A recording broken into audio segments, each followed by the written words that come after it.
Licenciado. Buenas noches, licenciado. Buenas noches. Noches. Buenas noches, licenciado. Excelente, me escuchan fuerte y claro. El grupo 11 estará listo. Ellos nos habían quedado pendientes en la última sesión. Sí, estamos listos, licenciado. ¿El tiempo de ustedes entonces? Sí.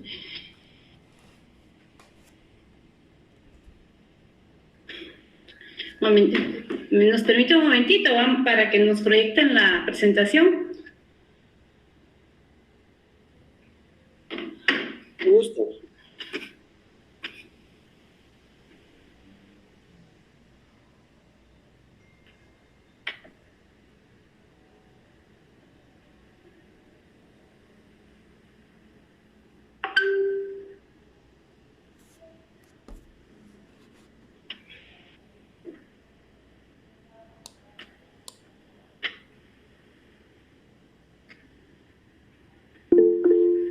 Sí, ¿ya podemos empezar? El tiempo es de ustedes. Sí. Buenas noches, licenciado. Somos el grupo 11. Nosotros vamos a exponer acerca del tema pues que quedó pendiente el viernes pasado sobre el problema de la obediencia al derecho. Vamos a iniciar, pues al hablar de derecho, pues primeramente tenemos que conocer pues un concepto como muy elemental de lo que es el derecho, ¿verdad? El derecho es el conjunto de principios y normas inspiradas en ideas de justicia y de orden que regulan las relaciones y conductas humanas en toda la sociedad y cuya observancia puede ser de forma coactiva por parte de un poder público.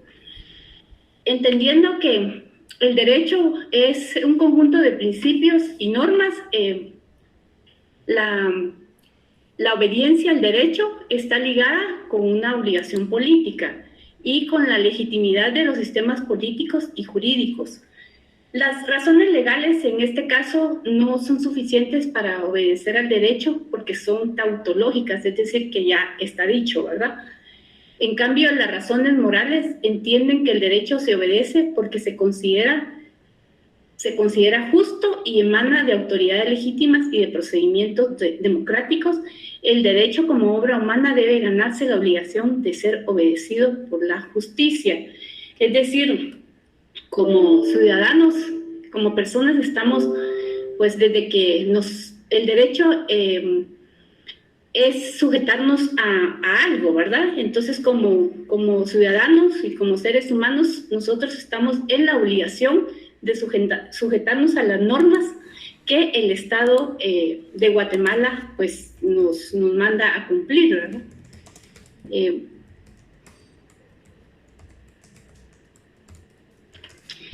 El problema de la obediencia al derecho, este tema de obediencia está ligado mucho a la obligación política, como ya se indicó, y por supuesto el de la legitimidad de los sistemas políticos y jurídicos. El problema de esta obligación política vemos que se radica en dos preguntas, ¿verdad? ¿Por qué debo obedecer al Estado? Esta respuesta entraña a la legitimidad y justificación del Estado para que nosotros obedezcamos estas normas, ¿verdad? ¿Por qué debo obedecer al derecho? Esta nos conduce a la cuestión puramente de fundamentación de las normas jurídicas. Estas normas jurídicas nosotros siempre debemos obedecerlas y las razones de esta obediencia o desobediencia. La respuesta a esta última pregunta es muy decisiva para contestar la primera, porque se aducen tres tipos de razones. Estas son legales, prudenciales y morales.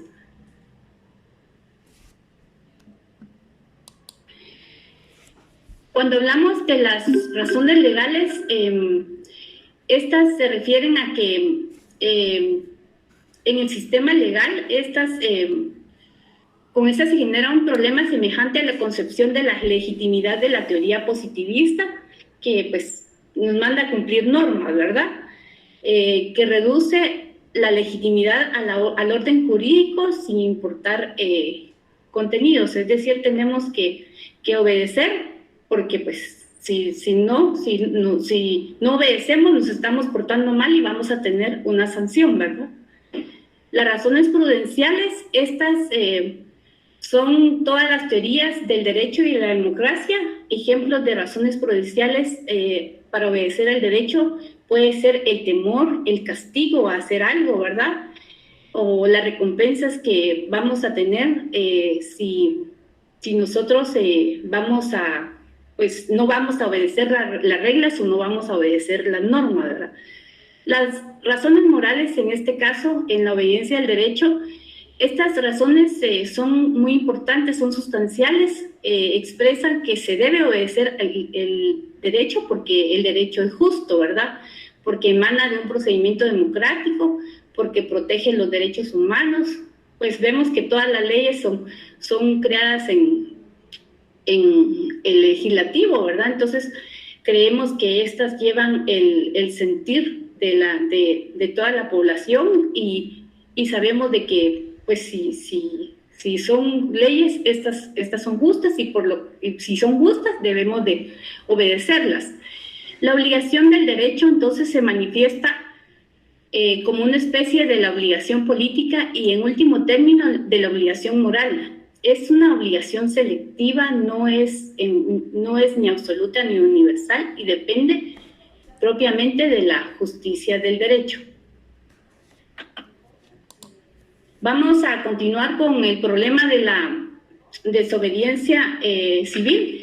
Tenemos algunos ejemplos de desobediencias, como yo dije, el temor, el miedo al castigo.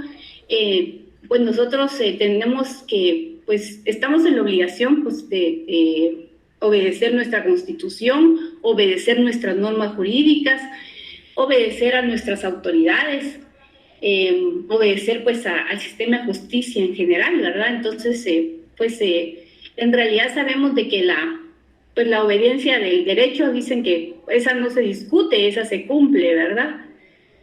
Vamos a continuar con el problema de la desobediencia civil. Dejo con ustedes a mi compañera Jennifer. Buenas noches, compañeros y licenciado. Me corresponde platicarles sobre lo que es el problema de la desobediencia civil. Los actos de desobediencia civil son parte de un Estado de derecho democrático y se desarrollan en sociedades analíticas que logran procesar sus conflictos aceptando que las leyes e instituciones legalmente establecidas pueden fallar, admitiendo un espacio para la construcción de interpretaciones distintas a las predominantes, que sin embargo pretenden ser consideradas justas. La opinión generalizada de que todo acto contrario a la ley es siempre un acto ilegal, que merece tanto el castigo positivamente definido como la condena social, admite otro análisis desde la perspectiva de la desobediencia civil. En primer lugar, presentamos, todavía estaba leyendo la otra. En primer lugar, presentamos un análisis del debate sobre los fundamentos del poder legítimo. En segundo lugar, una reflexión sobre las limitaciones que desde las ciencias sociales y el derecho se presentan para aportar una comprensión diferente sobre la desobediencia civil. Finalmente, un recorrido conceptual por distintos autores que analizan el concepto de desobediencia civil. Siguiente diapositiva. Gracias. Los interrogantes apuntan a la compatibilidad entre el ejercicio de la desobediencia y la vigencia de un régimen democrático que garantiza la existencia de libertades, derechos y garantías a todos sus ciudadanos.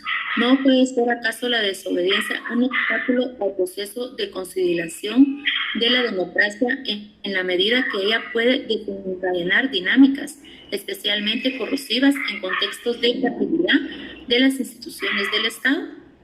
Sociedades en donde los ciudadanos tienen el derecho a cuestionar las decisiones tomadas de acuerdo a los procedimientos consagrados en la Constitución y las leyes por los poderes legítimamente constituidos a partir del ejercicio soberano de la ciudadanía por medio de los mecanismos democráticos tradicionales. En un contexto marcado por la debilidad del Estado de Derecho, de profundas inequidades y concentración de la riqueza, cabe preguntarse hasta qué punto la ciudadanía puede sin más confiar en la calidad democrática de las instituciones representativas y los poderes del Estado.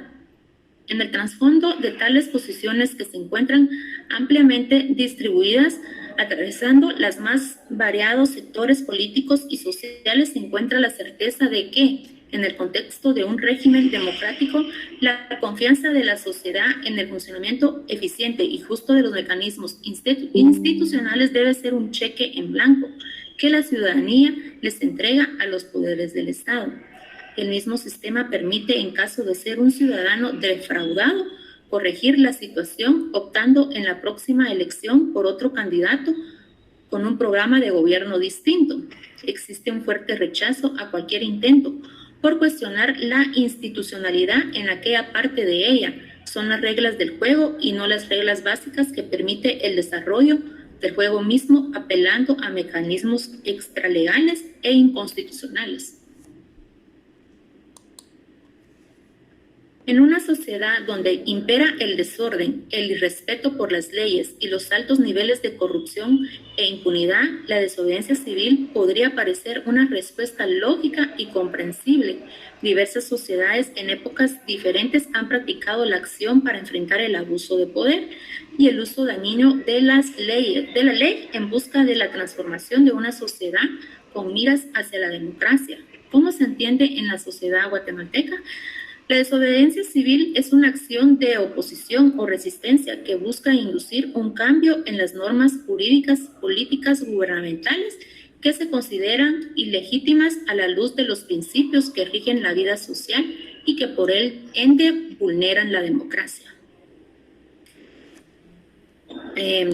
Lick, aquí voy a aportar algo y pues si estoy mal pienso de que usted me corrige. Por ejemplo, yo entiendo que la desobediencia civil es así como cuando, por ejemplo, a días anteriores, cuando se aprobó la ley esta 5272, creo que era, donde hablaban del aborto y de todo eso. Entonces, rápidamente las personas lo que empezaron a hacer fue como que a cuestionar y a estar en contra de esa ley. Y pues varios grupos se fueron organizando y estaban en contra de eso. Entonces, yo ahí entiendo que esta es una desobediencia civil. Más que todo, pienso que también era una cortina de humo para hacer otras cosas y tenernos entretenidos a nosotros como sociedad. Pero es ahí donde se hace efecto de la desobediencia civil. No sé si estoy en lo correcto. Muy buen ejemplo, me parece bien. Ok, gracias. Y pues algunos artículos que hablan sobre la desobediencia civil en nuestra Carta Magna y que nos dan a nosotros el poder de ahí sí que oponernos a todo lo que el gobierno nos quiera imponer y nosotros estamos en desacuerdo, pues en la Constitución está el artículo 1, donde habla de la protección a la persona. El Estado de Guatemala se organiza para proteger a la persona y a la familia. Su fin supremo es la realización del bien común. Siguiente diapositiva. También el artículo 5, la libertad de acción. Toda persona tiene derecho a hacer lo que la ley no prohíbe. No está obligada a acatar órdenes que no estén basadas en ley emitidas conforme a ella. Tampoco podrá ser perseguida ni molestada por sus opiniones o actos que no impliquen infracción a la misma. El artículo 33, derecho de reunión y manifestación. Se reconoce el derecho de reunión pacífica y sin armas. Los derechos de reunión y de manifestación pública no pueden ser restringidos, disminuidos o coartados, y la ley los regulará con el único objeto de garantizar el orden público. Las manifestaciones religiosas en el exterior de los templos son permitidas y se rigen por la ley. Para el ejercicio de estos derechos bastará la previa notificación de los organizadores ante la autoridad competente.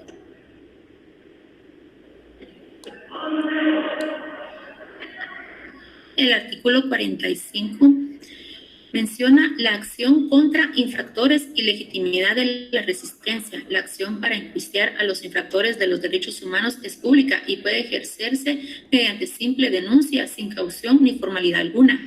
Es legítima la resistencia del pueblo para la protección y defensa de los derechos y garantías consignados en la Constitución.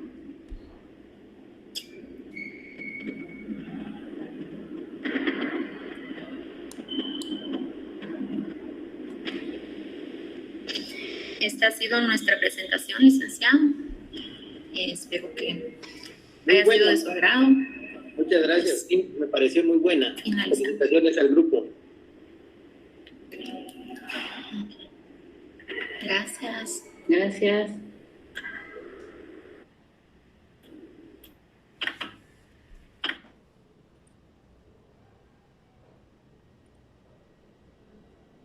Bueno, pues felicitaciones a los compañeros del grupo que nos expusieron el día de hoy y una disculpa para ellos que tuvieron que haber expuesto el día viernes, pero por cuestiones de tiempo definitivamente ya no era justo para ellos también estar en esas carreras. Lo hicieron muy bien. Los grupos que hasta ahora han participado me parece que han puesto lo mejor de sí.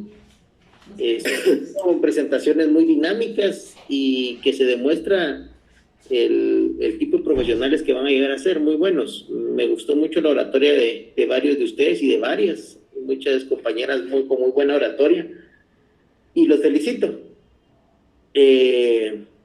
Previo a seguir, pues quise compartirles este calendario de evaluaciones que me hicieron llegar el día de hoy, precisamente, que ya está autorizado en cuanto a las fechas de evaluación.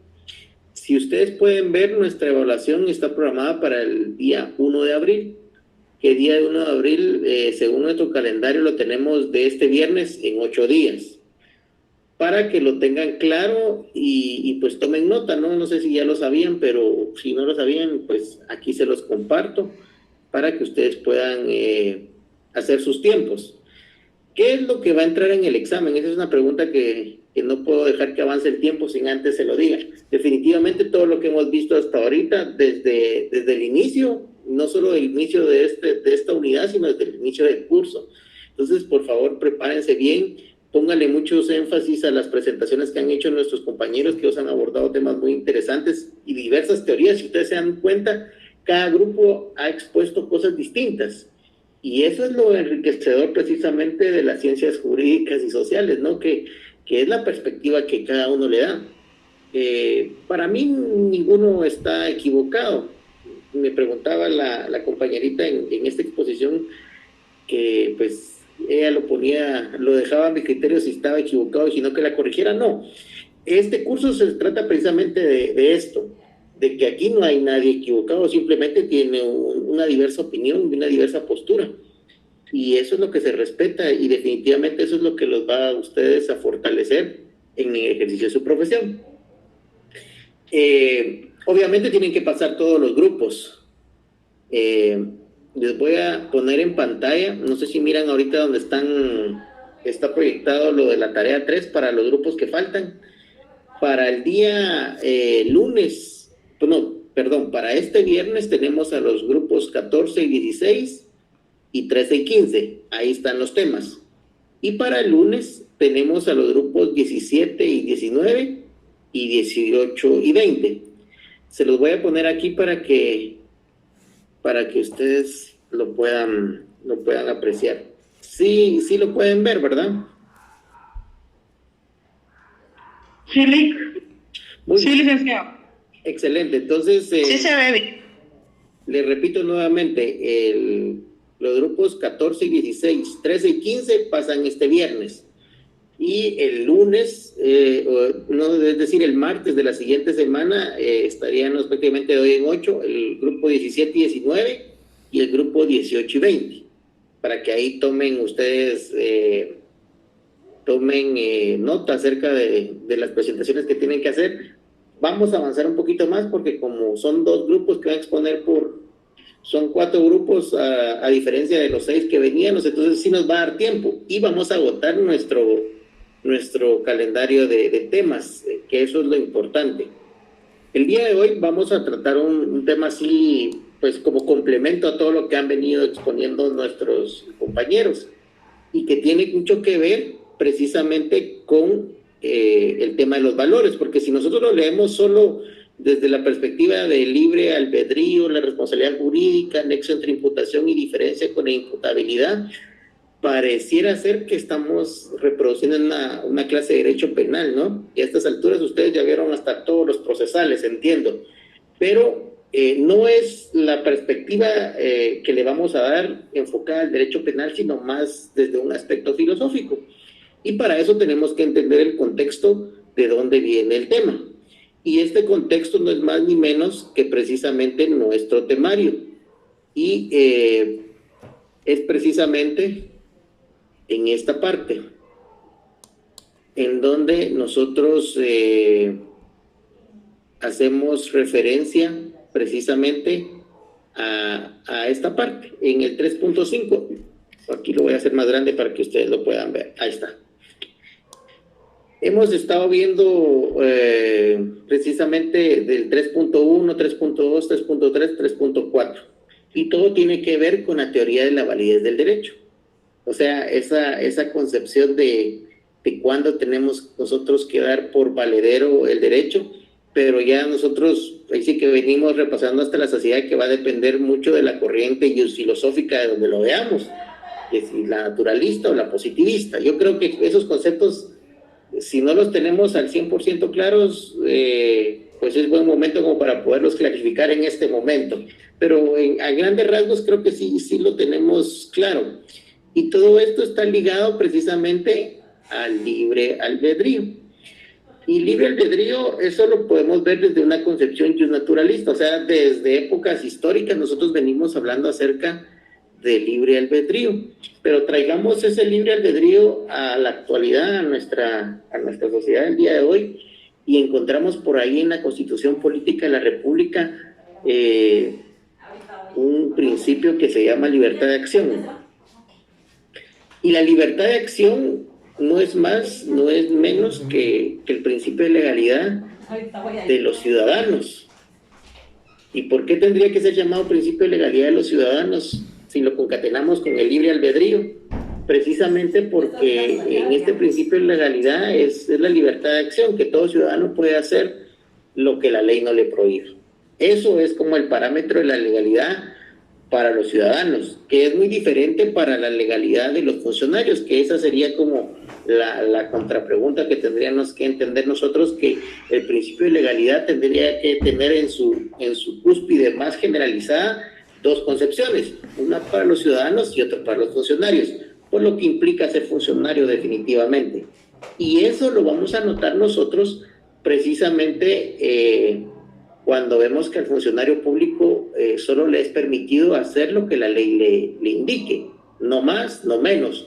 Hacer más de lo que la ley le permite, entraríamos a una esfera sancionatoria para el funcionario, cosa así que no pasa con el ciudadano. Y es muy confuso entenderlo de alguna forma por el hecho de que un ciudadano a la vez puede ejercer esa función pública y entonces como confundiríamos en qué momento aplicaríamos el principio de legalidad si es ciudadano y es funcionario a la vez. Pues aquí la respuesta tendría que ser depende del ejercicio de la acción que esté en ese momento y bajo qué tipo de figura pudiéramos entenderla. ¿Y por qué tiene que ver esto con la teoría de la validez? Todo este es un hilo conductor que tenemos que pues hilar muy fino, diríamos por ahí, diciendo de que este libre albedrío es precisamente que no necesariamente existe una libertad plena para poder hacer lo que querramos. Y es que todo tipo de garantía o de derecho, más bien, tiene una limitación. Y eso ahí sí no vamos a entender si es por positivismo o naturalismo, sino que como tal siempre estos derechos van rodeados de limitaciones. Y precisamente la limitación que pudiera tener la libertad, pues es el aspecto sancionatorio desde la óptica del derecho penal, ¿no? Y ahí es donde nosotros hablamos acerca de la responsabilidad jurídica. Y esa responsabilidad jurídica es la que conlleva cada una de nuestras actuaciones como ciudadanos o como funcionarios. Y ahí tenemos que tener claro precisamente lo que nos desarrolla el temario, ese nexo que tiene que existir entre la imputación y la diferencia con la imputabilidad. Y por eso nos habla acerca de la noción desde la óptica del derecho penal, pero bajo la perspectiva de la teoría de la validez del derecho.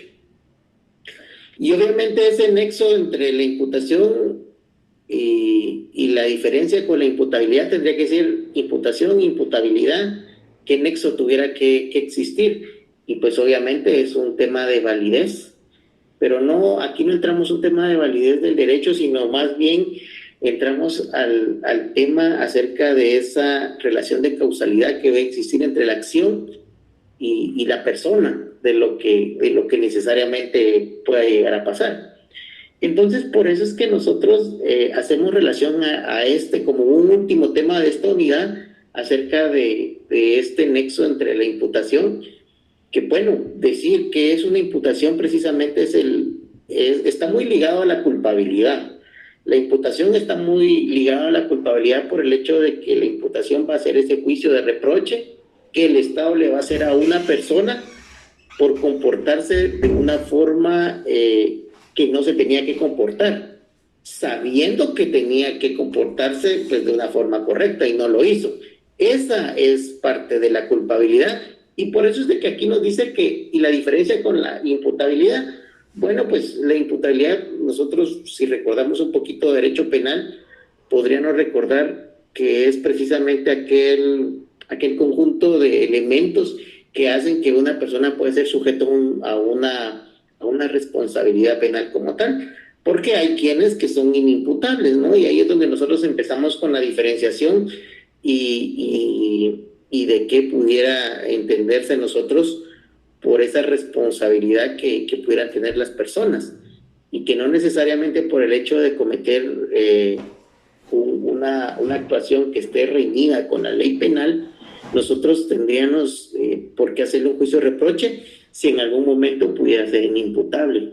Es ahí donde vemos nosotros cómo se van conjugando los elementos de la teoría de la validez del derecho y pues los elementos propios ya desde la noción del derecho penal, que es lo que nos pone como perspectiva nuestro temario. Y muy interesante que no nos habla, hay otros ejemplos desde la vía del derecho civil, del derecho del trabajo, el derecho administrativo, pero ¿por qué nos pone en noción de derecho penal? Eso es bien interesante porque habría que entender por qué dentro de nuestro temario lo tenemos que abordar desde esta perspectiva. ¿Alguno que tuviera alguna idea y la quisiera compartir con la clase?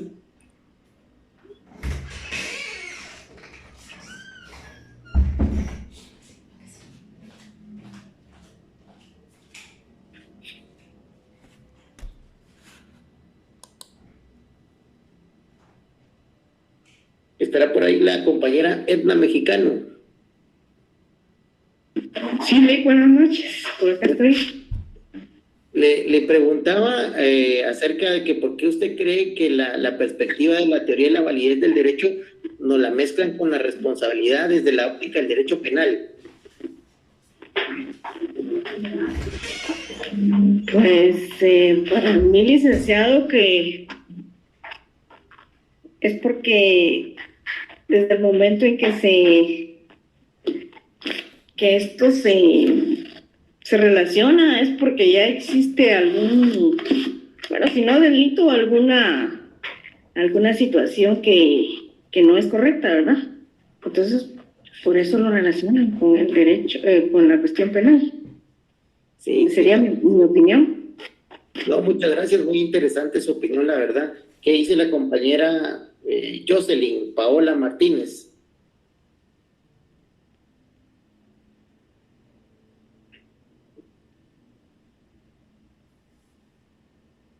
No está.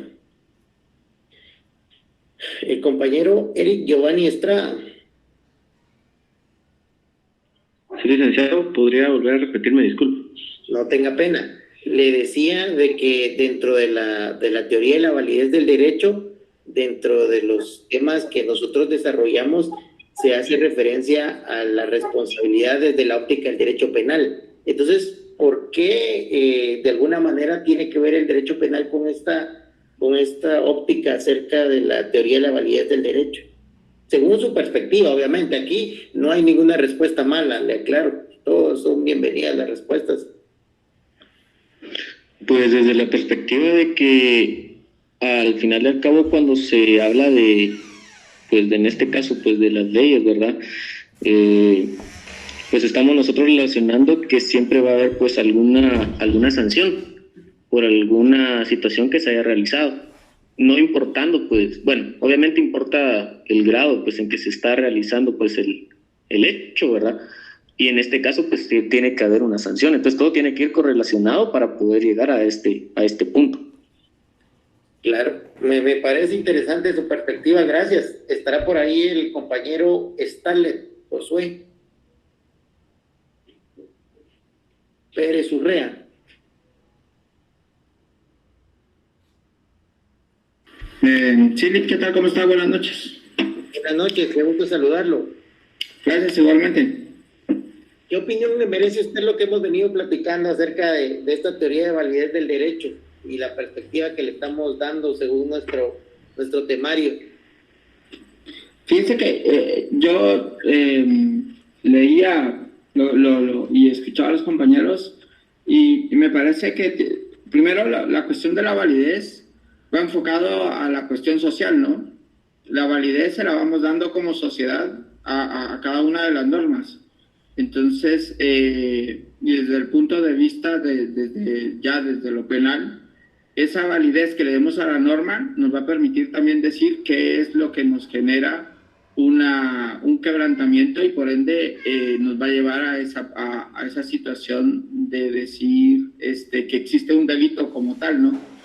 Pero es la misma sociedad que le da esa validez. ¿Qué pasaría si la sociedad dijera un caso, claro, por ejemplo, el último acuerdo que fue muy polémico, ¿no?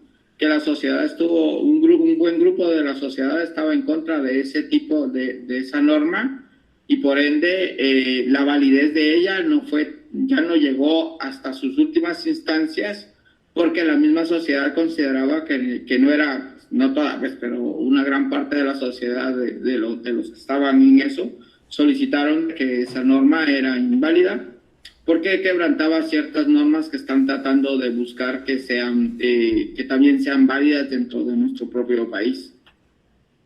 Excelente, me parece muy, muy bueno su aporte, muchas gracias.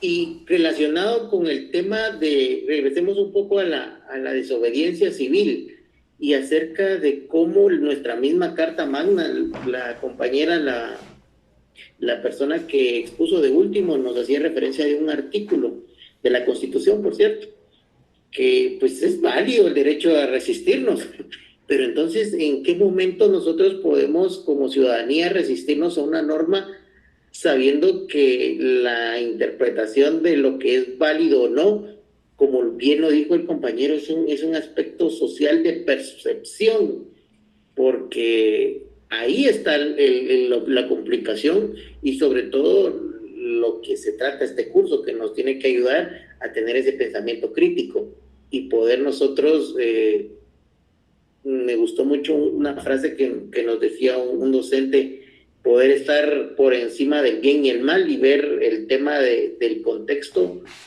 sobre la cual va a cobrar validez la norma y sobre la cual toda la población o la ciudadanía puede de alguna manera poder ejercer ese derecho de resistencia, que al final es un derecho constitucional, pero para mí, en mi apreciación, pues falta desarrollarlo a través de una normativa pues ordinaria, ya no de rango constitucional, y que nos pudiera indicar en qué parámetros podemos nosotros sí resistir o no, porque al dejarlo tan abierto, pues obviamente da lugar a diferentes interpretaciones y por qué no decirlo, cuando hay diferentes interpretaciones, en algún momento entra el uso de la discrecionalidad, generando un abuso de poder, y de poder como ciudadanos, porque ese es un poder que tenemos. Pero ¿qué pasa cuando abusamos de eso, invocando ese derecho de resistencia? Y a mí me parece genial todas las intervenciones que han hecho y que hemos compartido en clase, creo de que lleva la construcción de lo que nosotros pues vamos a hacer en el futuro en cuanto a la defensa de nuestros propios intereses o los intereses de nuestros clientes o los intereses de una institución para la cual estemos trabajando. Y eso es lo que ustedes los forma. Y como les dije yo en un inicio, este curso no se trata de que ustedes vayan a aprender pues de la A a la Z de memoria lo que tiene que ver, no. Lo que se trata de este curso es que tengamos primero conciencia de que existen diversas teorías y corrientes filosóficas de diversos pensadores, pero ¿por qué no nosotros también poder crear una corriente de pensamiento? Bueno, tiene que ser a través de la academia, con investigación y con teorías verificables, que eso es lo que tendríamos que aspirar todos y todas acerca de lo que es en sí ser juristas y no solo repetidores de normas. Un término que me quedó muy acuñado de un documental que pude ver y en el cual tenemos que entender de que todos aspiramos a poder ser esos juristas que puedan tener un criterio y un pensamiento crítico. Por el momento nos vamos a quedar aquí, nos miramos el día viernes y a los compañeros que expusieron hoy solo les suplico que manden su presentación al grupo y con eso podemos ir completando y que todos los coordinadores se encarguen de distribuir las presentaciones, que esas son las fuentes de evaluación, ¿no?